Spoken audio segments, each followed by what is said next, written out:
Olá, que bom estarmos juntos mais uma vez. Espero que esteja tudo bem com você. A história católica conta que, no início do século XX, três crianças moravam em Fátima, na Itália. Tiveram encontros marcados com a Virgem Maria, que lhes teria contado três segredos.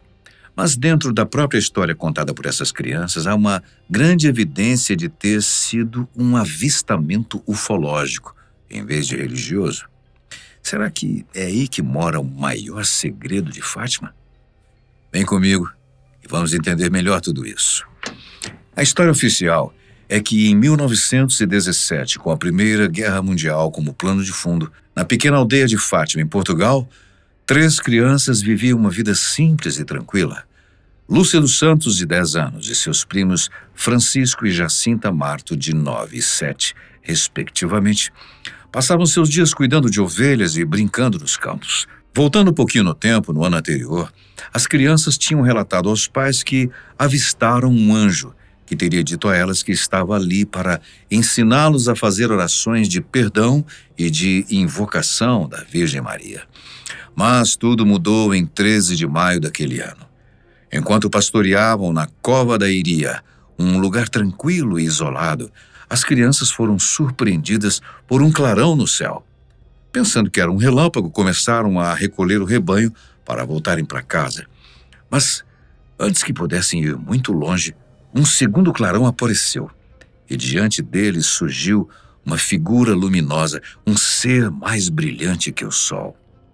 De acordo com o que as crianças relataram, entende-se que este ser foi se materializando na frente delas, enquanto flutuava, e devia ter por volta de 1 metro de altura apenas. De início, elas sentiram tanto medo que não conseguiram fugir. Ficaram paralisadas diante daquela aparição. Este ser usava algo sobre a cabeça que as crianças descreveram como um manto transparente, mas para o entendimento da época, poderia se tratar de um capacete. As crianças também disseram que havia o que parecia ser uma bola, uma esfera luminosa, à altura do peito do ser. Naquela época, Portugal era muito mais fervorosamente católico do que é hoje, especialmente nos pequenos vilarejos no interior do país. As pessoas tinham uma fé inabalada e toda e qualquer manifestação, fosse ela natural ou inexplicável, era uma manifestação divina.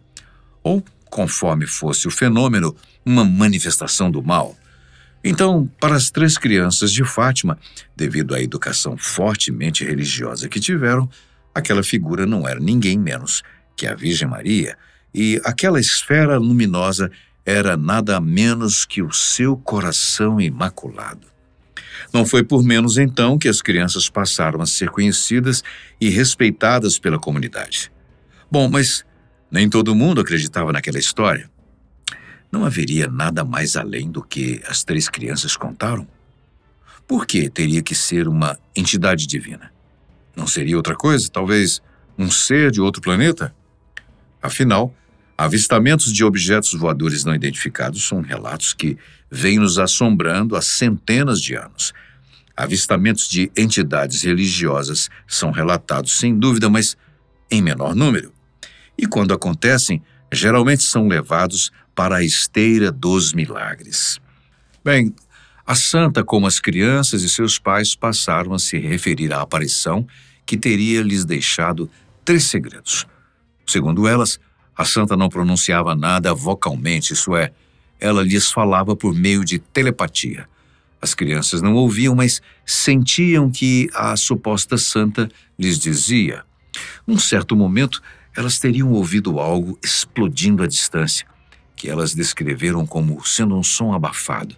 Historiadores já sugeriram que esse estrondo poderia ter se parecido com o de um foguete ou algo similar, o que tem certa lógica, já que países vizinhos estavam em guerra e, apesar de não haver a existência de bombas ou foguetes, haviam canhões cujo som pode reverberar por quilômetros.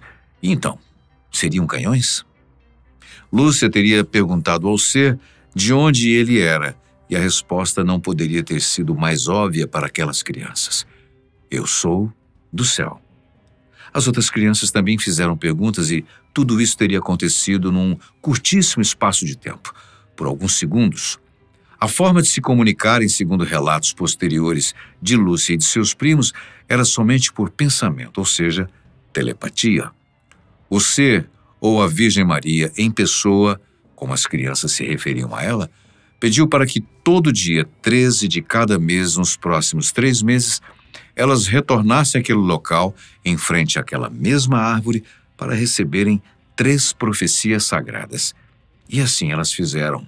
Contudo, passaram a ser observadas por olhares insatisfeitos e contrários às histórias delas. Arthur de Oliveira Santos, administrador da região, era um desses olhares. Ele, desconfiado, mandou que prendessem as crianças. Isso aconteceu durante o segundo encontro delas com a santa. O que aconteceu foi que, com isso, o caso ganhou ainda mais território e chamou a atenção não só dos moradores de Fátima, como também de quase todo Portugal. Por falta de provas ou do que acusar, as crianças foram liberadas no mesmo dia e, de certa forma, tinham a proteção da cidade, que já as via como escolhidas e abençoadas por Deus. Quando indagadas sobre o que a Virgem Maria havia lhes dito, elas sempre diziam que a santa havia pedido para que rezassem o terço todos os dias pelo fim da guerra e pela paz no mundo. Se pudermos usar a palavra viralizar para o caso, foi justamente isso que aconteceu naquela época. Os primeiros que seguiram as crianças contaram para outros, que contaram para outros e assim por diante. Isso fez com que mais e mais pessoas se juntassem às crianças na cova da Iria, claro, esperando ver algo extraordinário. Até que, em 13 de outubro de 1917, algo realmente extraordinário aconteceu. Diante de uma multidão de cerca de 40 mil pessoas, há versões da história que falam em 70 mil, testemunhou o que ficou conhecido como o Milagre do Sol. De acordo com os relatos referentes à época, tratava-se de um objeto brilhante e arredondado como o Sol, que parecia dançar no céu, mudando de cores e movendo-se de maneira incomum, um sinal visível que confirmou a veracidade das visões das crianças. Do tal globo luminoso saíram feixes de luzes coloridas que refletiam sobre várias pessoas presentes. Isso ocorreu por uns 10 minutos. Muitos relataram que foram curados de seus males inexplicavelmente. A partir dali, com o apoio irrestrito do Vaticano, além, é claro, sob a administração da sua pesada mão, os 3 pastorinhos de Fátima passaram a ser venerados pela população e pelo próprio Vaticano, uma vez que a Igreja Católica reconheceu o milagre. E quanto aos 3 segredos? Bom, tendo como referência o que a Igreja até hoje divulgou, os 3 segredos não teriam lá tanto mistério. São eles. O primeiro foi a visão do inferno e a necessidade da oração e penitência para salvar as almas. A santa teria mostrado às crianças para onde os condenados vão após a morte. Segundo Lúcia teria detalhado posteriormente, a Virgem Maria abriu as mãos e um feixe de luz penetrou a terra, revelando um grande mar de fogo. Nesse mar, as almas dos condenados eram vistas como se fossem brasas transparentes e negras ou de bronze, com forma humana, flutuando nas chamas. Os demônios tinham formas horríveis e eram igualmente visíveis.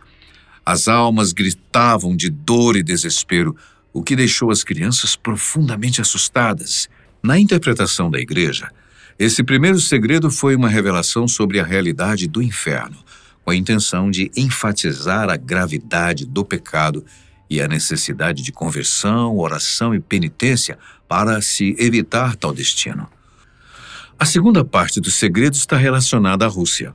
Nossa Senhora disse que para impedir a guerra e o sofrimento, seria necessário que a Rússia se convertesse e fosse consagrada ao Imaculado Coração de Maria. Ela pediu que o Papa, em união com todos os bispos do mundo, fizessem essa consagração. Caso contrário, a Rússia espalharia os seus erros pelo mundo, causando guerras e perseguições à Igreja. Esse segredo foi mantido em sigilo por muitos anos, sendo revelado ao público somente em 1941, quando a irmã Lúcia, já adulta, foi instruída a escrevê-lo ao seu confessor. Quanto ao terceiro segredo, este ficou guardado por muitos e muitos anos.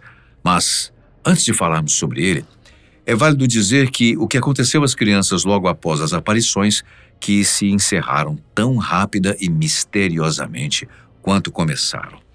Em 1918, os irmãos Francisco e Jacinta foram contaminados pelo vírus da gripe espanhola ao mesmo tempo e morreram logo depois. A Igreja Católica os reconheceu como os mais jovens santos não mártires da história. Lúcia teve o seu destino mais óbvio que poderia ser. Foi para um convento estudar e se tornou freira. Foi durante os seus anos reclusos que ela escreveu os seus livros de memórias, os quais entregou aos arquivos secretos do Vaticano no início da década de 40. Nele, Lúcia detalha tudo o que aconteceu, e os segredos e também as profecias da Nossa Senhora. O terceiro segredo é o que mais está envolto em mistérios. Primeiro porque demorou muitos anos para ser revelado. Para se ter uma ideia, Lúcia teria pedido antes da sua morte para que entregassem o terceiro segredo escrito somente em 1960, pois só então poderia ser mais claramente compreendido. Segundo, porque o seu conteúdo não tem nada que não poderia ou deveria ser contado ao público. Até pelo contrário, o fato é que ele só foi revelado no ano de 2000 pelo Papa João Paulo II. Oficialmente, ele descreve uma visão de um bispo vestido de branco, que foi interpretado como o Papa sendo atacado e quase morto, o que muitos acreditam estar relacionado à tentativa de assassinato do Papa João Paulo II em 1981. Então, vem a pergunta: sendo este o segredo, será que o atentado ao Papa não teria sido evitado caso já soubessem desse segredo? Tá aí algo a se refletir, né? É por isso que os historiadores e especialistas ainda colocam a ocorrência em Fátima na mesa de discussões. Como se sabe, a ciência não se aquieta enquanto não tiver uma resposta que considere palpável. E para você, o que foram os segredos de Fátima? É possível que tenha mais ligação com a ufologia do que com a religião? Deixe aí a sua opinião nos comentários. Muito obrigado pela sua companhia tão especial. A gente se vê no próximo vídeo.